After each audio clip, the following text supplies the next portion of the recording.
Mahalin mo ang iyong kapwa gaya pagmamahal na ibinibigay ko sa iyo.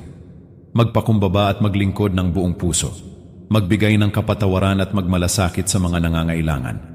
Bawat sa pagkakataon, maging liwanag ng pag-ibig at daan ng pag-asa sa puso ng iba. Sa pamamagitan ng iyong mga gawa, ilantad mo ang tinig ng aking pagmamahal.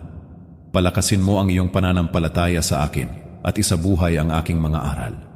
Ipakita mo ang kahalagahan ng pag-asa, kabutihan at kagandahang loob sa mundo. Huwag kang matakot sa mga hamon. Alam kong may kakayahan kang lampasan ang mga ito. Sa dilim man o liwanag, lagi kitang kasama sa bawat pagsubok at tagumpay.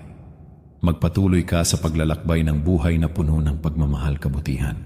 Isabuhay ang pananampalataya at magtiwala sa plano ng Diyos para sa iyo. Magmalasakit sa iba.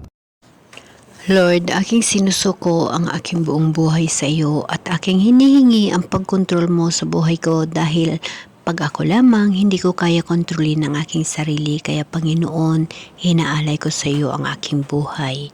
Amen.